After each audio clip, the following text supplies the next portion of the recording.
If I could design a fighter to fight, it would be Anthony Joshua. A big weightlifter who's looking for one punch. He's a boxer's dream.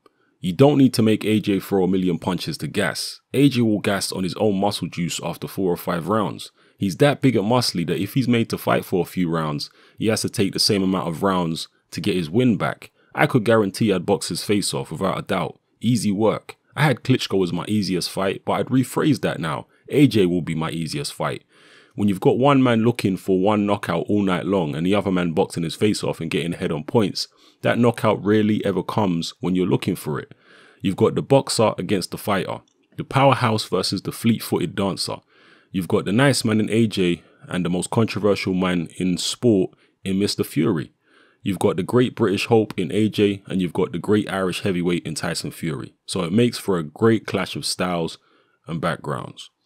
Those are the words of the Gypsy King, Tyson Fury, talking about this potential clash with Anthony Joshua. Now, one thing I will say is in the Olympics, Anthony Joshua fought a guy called Erislandy Savon in his first fight. I believe it was his first fight. Most people believe he lost that fight. Now, there are some people who believe he lost in the final to Roberto Camarelli, but that was a much closer fight. The Savon fight, a lot of people were saying was an outright robbery.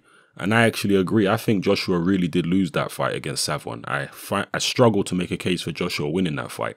And ever since then, I felt that a slick boxer would give Anthony Joshua trouble. Because a slick boxer is the antithesis of Anthony Joshua. He's everything that Joshua was not. So if he's able to use that slickness and exploit Joshua's stiffness, just the way Erislandy Savon did, then maybe he could beat him. Having said that, Joshua has improved a lot since that time. And I feel that he would probably deal with a slick fighter better now than he did then. But I'm still not sure how well he would deal with a slick fighter.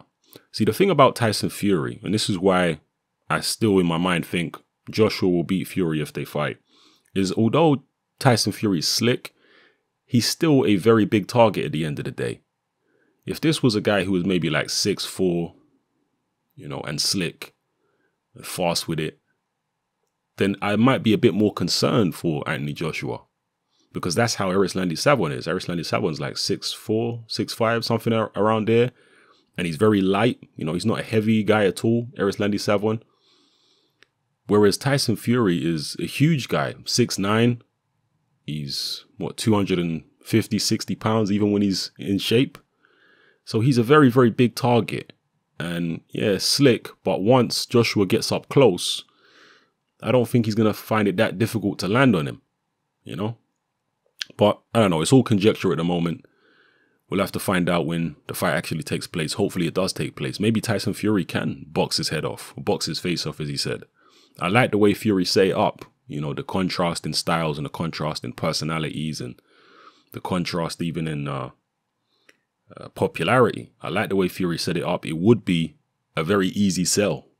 It would be huge pay-per-view, huge box office at Wembley.